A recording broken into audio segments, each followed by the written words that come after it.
You're watching the show that puts Mid-Michigan news in focus. This is Focal Point.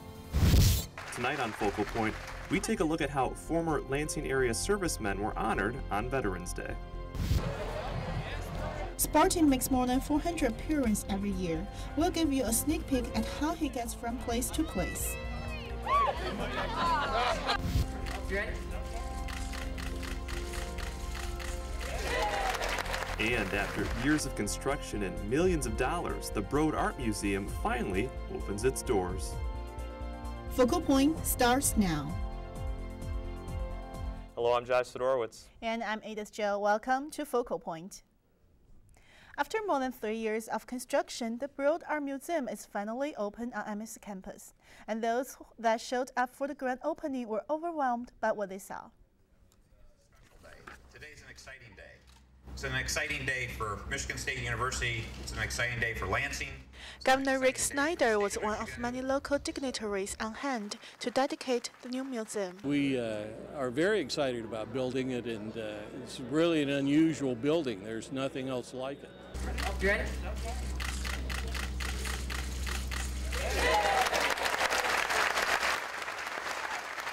Hundreds of people attended the museum dedication ceremony, and lots of them are excited to see more contemporary arts appearing in the MSU campus. Very much. We came to the dedication ceremony. It was very, very impressed. The 46,000 square foot facility designed by prize-winner architect Zaha Hadid will ultimately display more than 7,500 exhibits. It's absolutely astounding. I never expected to see anything of this scale.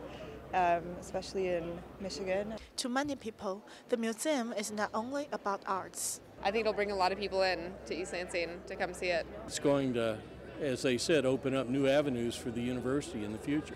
The $40 million museum is named in honor of MSU alumnus Eli Broad and his wife Edith, who provided the lead gift of $28 million for the museum.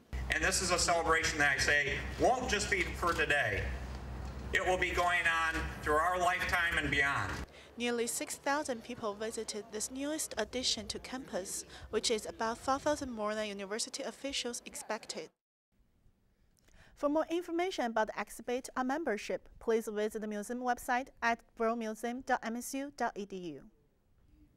With the holiday season right around the corner, stores are preparing for their biggest sales day of the year, Black Friday.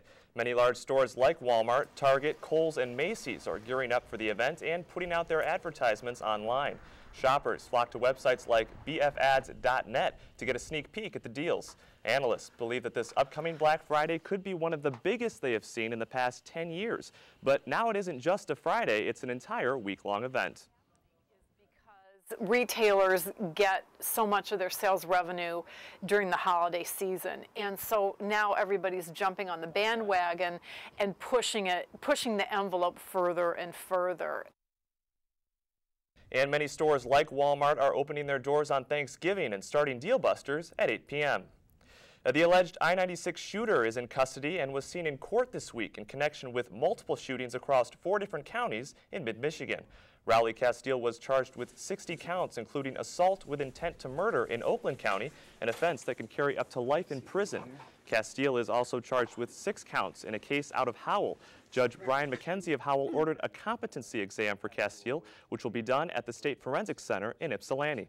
And while waiting for trial, Castile is being held in the Livingston County Jail with bond set at $2 million. After months of campaigning, the election is of course now over and the dust has settled with winners and losers. The Michigan Democratic Party celebrated their election wins in Detroit. U.S. Senator Debbie Stepnow beat Republican challenger Pete Hoekstra to maintain her seat in the Senate. Detroit Mayor Dave Bing was pleased that Michigan residents re-elected both Stepnow and President Obama.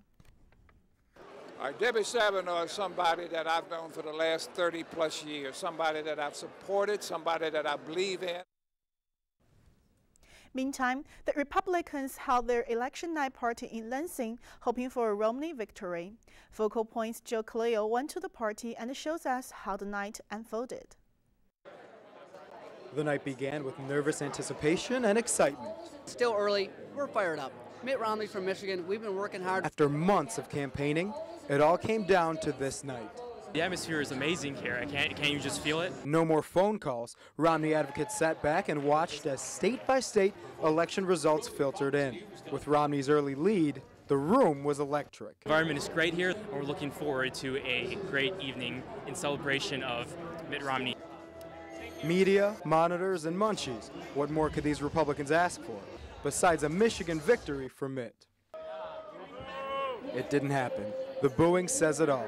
But the crowd came alive again with news that Congressman Mike Rogers won his race. A big win for the GOP. Oh, I'm incredibly proud of him. He is such a great leader for our district, our state, the kids. But with the night ahead, the Rogers family wouldn't have time to celebrate. We're probably going to be up awful late watching those presidential returns. We're probably not going to really celebrate till tomorrow. He'll leave it to the missus to plan the party. After all, she is a Spartan. She tells me that Michigan State's the best at that. It is. Governor Rick Snyder took to the podium to fire up the crowd. The very model of Michigan needs to show up in Washington. Through all the fun, Romney supporters kept a watchful eye on the monitors.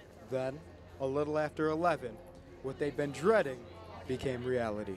Now we can say that Barack Obama will win Ohio. That is a huge, huge win for Barack Obama. That's the one we've all been waiting for. As Mitt's chances went out the door, so did his supporters at the Lansing Center. For Focal Point, I'm Joe Khalil. Congressman Mike Rogers was re-elected to office representing Michigan's 8th District. Rogers is also chairman of the House of Intelligence Committee. He says in his next term, bipartisanship will be essential in handling the nation's international issues. If you have a sharp partisan divide, it's hard to bridge gaps. You have things like Libya going on in the Middle East, and we have, the Russians are up to some interesting things. We have some serious national security issues we're going to face. It's better if we do this together. Last time on Focal Point, we told you about a millage proposal that will help save East Lansing Public Library. East Lansing residents voted and approved the levy of a 1 mil tax to help increase funds at the library. This millage will continue for the next 10 years and is expected to raise over $800,000 in the first year. The library's director couldn't be happier.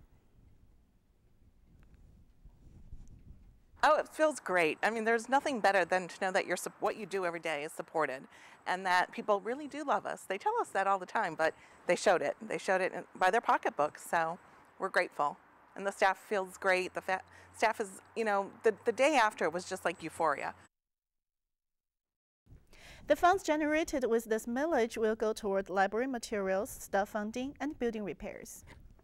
Michigan voters had to also choose between 6 different ballot proposals, ranging from collective bargaining to energy efficiency and international bridges, but all 6 of them failed. Well, Election Day can be a great learning experience for first-time voters, and some students had a chance to learn even more by using their journalistic skills. One of Michigan's largest newsrooms covering the presidential election was housed right here at MSU. The MSU School of Journalism had their own coverage called My First Election, with students reporting all day on local, state, and national elections, writing multiple articles and producing video stories. They also utilized Facebook and Twitter and followed results all night with live cut-ins on WKAR TV and radio. Professors said they were pleased with how the night turned out. It's showing them what a real newsroom is like and what they're going to experience when they go out into the real world. And I think they're really enjoying it because we're not doing a quiz, we're not doing a test, we're not doing a lecture. We're doing real coverage, and this is a real event. And nearly as split as the presidential race, the Michigan ban on affirmative action was declared unconstitutional on Thursday by the Federal Court of Appeals with an 8-7 decision, which now raises the likelihood of the U.S. Supreme Court getting involved.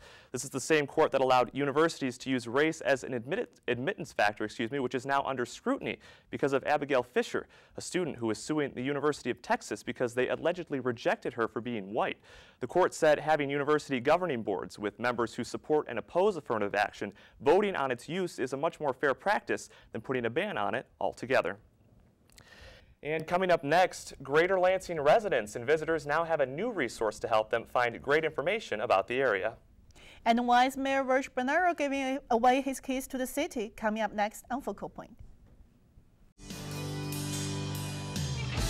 They've been called leaders, lifesavers, and world changers. They're also called Spartans.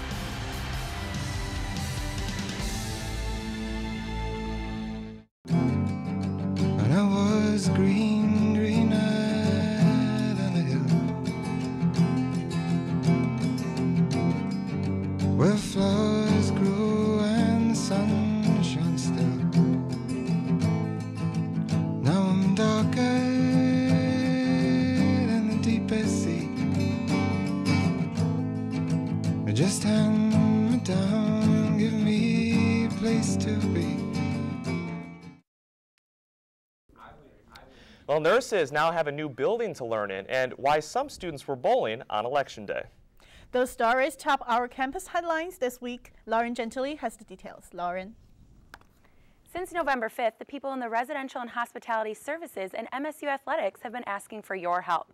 For the 6th year in a row, donations have been collected as a part of Help Tackle the Hunger food drive. All of the non-perishable food and personal care items donated support individuals and families in the MSU and Lansing communities throughout the MSU Student Food Bank and the Greater Lansing Food Bank. Collection bins were located in campus dorms and all MSU Credit Union branch locations. I think donating and knowing the people within your community that need assistance, that these type of community efforts are really important to just have available, whether students want to be involved or not. People who attended today's games were able to make cash donations at all concession stands in the stadium. Those funds will go to the Greater Lansing Food Bank. The new BOT building for nursing education and research, dedicated last week, brings together faculty and students in one central location for the first time in 20 years. The 3-story, 5,000 square foot center located on Bogue Street, just south of Service Road, includes classrooms, conference rooms, a student lounge, and an atrium. It also provides space for the Nursing Research Center, where researchers study obesity prevention, symptom management, cancer gerontology, and health promotion. It also is the first building on campus to use the geothermal energy for heating and cooling. It's really exciting to see that we have a new building. The other one is getting a little bit older now, and this is just brand new, and it's a place for nursing students, and we have a new lounge and new rooms, and it's really nice to have somewhere new on campus for us. The building name honors John and Anna Bott, the parents of Bernadette Marquez, an MSU nursing alumnus and lead donor to the $7 million construction project. While students were waiting to cast their vote for president, many international students spent the day like it was any other day. Focal Point's Yanji Wang takes a look at their reaction to Election Day. Today is an important day for U.S. citizens, but for a group of students living at MSU. Election day, as to me, is quite usual. So I just take classes and chat with my friends, cook Chinese food, and go bowling tonight. Zhou Chen is an accounting student from China. We don't have election day, and we don't have the right to vote. So it doesn't matter to me which candidate will become the president. Although she cannot vote for the president in this country, she finds the democratic process interesting. We can hear about the opinions of different candidates and know about what they are going to do in the following years and their objectives. So it's quite different. For other international students, elections back home are different. Alexander Bakovsky is originally from Russia. There's usually 4 or 5 candidates sometimes, even though you always know who's gonna win. His classmate Sid Loy is from Palestine. Back home where I come from, it's a monarchy, so there isn't much of an election. But they are intrigued as they watch the election season unfold. Even though we can't vote, but it's still just interesting. It's matter of, entertaining purposes. I think it's too much of a show, and I think candidates spend too much money on the election where they can use that money to actually help the state and help people. So for international students who cannot vote, it may not be a special day. But for those we talked to, they appreciate what Election Day means here in America. For Focal Point, I'm Yanjie Wang. Speaking of international students, people from around the Lansing area got a chance to be world travelers for a day. By visiting the annual Global Fest last weekend, visitors got a passport and visited booths set up by MSU's culturally based student groups. It's fantastic, and then to see other countries, how beautiful they are. Being able to talk to the native people from their own country and finding out different things about it is pretty interesting. Guests could also try different ethnic foods and watch live cultural presentations. Local officials cut the ribbon to the new East Lansing Visitor Center, located on Grand River across the street from the Eli Broad Art Museum. The Greater Lansing Visitor Center Bureau is a hotspot to attract visitors to the area. The center is a handy new way for anyone who needs information about the area. It's a great resource for folks visiting the area to get brochures, maps, and a plethora of festivals, events, all the great stuff happening in our community. Officials are banking on this to bring in more traffic and boost business in the greater Lansing area. That's what's happening on campus. I'm Lauren Gentile. Back to you, Josh and Edith. Thanks, Lauren. November 11th marked another day to honor our veterans, where Lansing Mayor Zhou honored some very special vets. Focal Point reporter Joe Cleo takes us there. One day before Veterans Day, Mid-Michigan honored its vets with a ceremony at Patton Gill Auditorium. Today is about honoring all veterans, regardless of whether they're combat veterans or not, anybody who's put on the uniform. The keynote speaker, Brigadier General Mike Stone, says today's ceremony is about remembering what our veterans have gone through. We want to create the awareness so that people do understand how much people do sacrifice. And it's part of why I always ask on days like today for people just to not only thank a veteran for their service, but ask them what they did.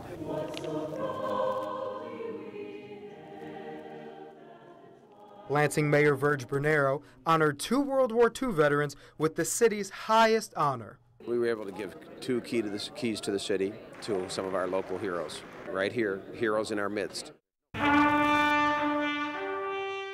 There's so many of us that are gone now, you know, and so it's very, very pleasing to see all these people. For the veterans themselves, like Lewis McKenna, this ceremony was an opportunity to see old friends and reflect on being a soldier. World War II, all the devastation, and things like that you remember. And like McKenna, Eugene Blyle, who was honored with a key to the city today, says Veterans Day is about remembering the sacrifices all veterans have made. You always live with the emotions. It changes you, and it's hard to get over it. For Focal Point, I'm Joe Khalil. That's a very special tribute to some very brave men. Yes, great way to honor the former vets there. Coming up next, the MSU soccer team has much to celebrate this season. Yep, and did you ever wonder how Sparty gets around? Well, we got a sneak peek when we come back. The day we created a cancer drug that saved millions of lives began like any other day. And when we developed a new way to purify the world's water supplies, it might have been a Tuesday or possibly a Thursday. And whether it's alternative energy or better food safety, the next time we help create a solution to one of the world's great problems, we'll be proud. Then we'll get back to work. Michigan State University. Spartans will. When I was greener than the hill, where flowers grew and the sun shone still. Now I'm darker than the deepest sea. Just hand me down, give me a place to be. Welcome back. I'm Chloe Hill with This Week's Sports. The MSU football team recorded a tough loss against Nebraska last week. Head football coach Mark D'Antonio was of course disappointed with the last-minute loss, but said he was happy with the team's offense. And after the game, D'Antonio said he was relieved to have the bye week this past week to give the team a chance to take a break and regroup. And we're going to exhale and we're going to get back to work. But we're going to take a deep breath. We would if we would have won. We set our schedule either way. And we're going to make sure that our players are, basically get a chance to get away from football for a couple days and just sort of recharge a little bit. And we'll practice a little bit too. And with the team not doing as well as some predicted this season, we wanted to talk to the students to get their reaction in this week's Sidewalk Survey. Well, we've been struggling a little bit. Like, everyone has not really been going to the games, and like Maxwell isn't doing as well as like we were hoping. Maxwell's just a beginning quarterback, so he's got to find his place. Well, as compared to last year, we just don't have that fire we did, and I don't really think the fans do either because we're not performing as well as we did last year. I've been first row 2 games, and we've lost in the 4th quarter in the last minute. So it's just kind of like heartbreaking, and you're just like, you don't want to go, but like I'm still a fan, so I'm still going to go. Well, we got to win both of them, and then we can get to a bowl game and hopefully beat a good team in a bowl game and salvage the season. I really wanted like the students to come to the games and have a lot of fun. Just win the next 2 games. The team hopes to rebound this week with their final home game today against the Wildcats of Northwestern. So he's become one of the most iconic mascots in the country, but while Sparty may just be one man, he definitely doesn't do it all by himself. Focal Point's Sidorowicz gives us a look behind the scenes. Ty Richards has a campus job unlike any other. It's so cool, it's awesome. And that's because he's responsible for one of the most important figures on MSU's campus.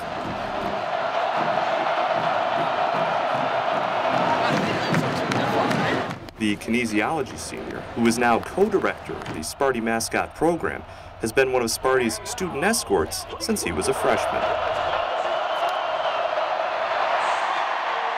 It's just so cool because it's such a different approach you can take to being involved on campus. A lot of kids just see Sparty on the football fields or basketball arena, and they're like, wow, it's awesome. But being able to have the opportunity to take Sparty to events, to just lighten people's moods, it's amazing. And Richards says it's a job and responsibility that he and the rest of the escorts hold with great pride. Without the 15, 20 very determined and responsible individuals that we have, the process wouldn't be able to run because they need to be there. They're Sparty's eyes and ears. With more than 400 appearances nationwide every year, it's no doubt a tall order coordinating Sparty. A lot of times Sparty, who's 7'5", can't see what's going on. So without the escorts, nothing runs smoothly. And they're incredible. And they love their job, and Sparty loves them. And it's just such a great relationship that the two people share that it just works so smoothly. And it's a job that also seems to have its perks. It's really surreal sometimes because you get caught up in it too. Because people give you high fives too, and you're not even doing anything. You're just standing around enjoying the moment.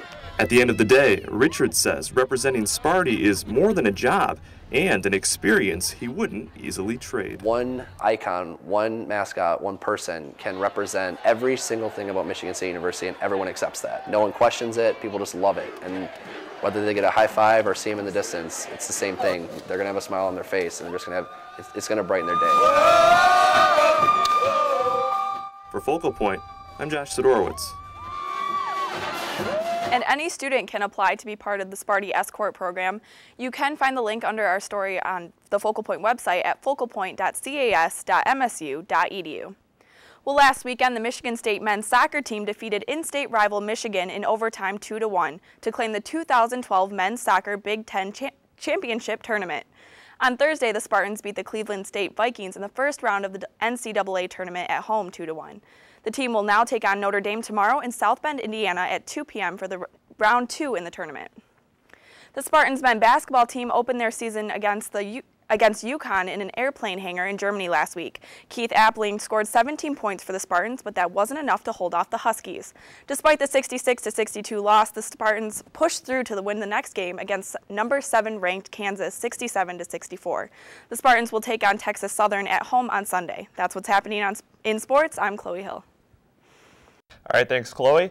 And in a city seemingly consumed with youth and college-age crowds, an East Lansing program is doing something to turn back the time for some of the older generation.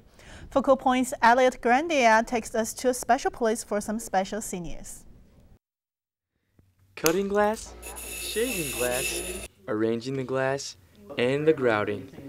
All steps you may expect an artist to do when making a mosaic. But how about someone who has been 90 for? Well, it's my month and a half. Primetime Seniors program had a milestone birthday too, and to celebrate, they fired up the kiln and opened an art studio to hold different classes for East Lansing seniors. I really like learning new stuff, and I've been retired just 3 years. I'm the young one in the group. We want our clientele to be able to try some new art. I like to be with people. It does it. And so I like it. Retirement should be a time where you enjoy new things and enjoy the opportunity to be around people that enjoy to do the same things that you do. And it's not hard to tell that these ladies enjoy each other's company. My husband went to war in the cavalry. Cutting glass, shaving glass, arranging the glass, and the grouting. All steps you may expect an artist to do when making a mosaic. But how about someone who has been 90 for? Well, it's my month and a half. Primetime Seniors program had a milestone birthday too, and to celebrate, they fired up the kiln and opened an art studio to hold different classes for East Lansing seniors. I really like. All right, looks like fun. Nice job, Elliot. That's our show for tonight. For more information on Focal Point, follow us on Twitter at FocalPointMSU and click on our website at focalpoint.cs.msu.edu. And we leave you now with music from the MSU Wind Symphony. We hope you have a great night. Good night. Good night.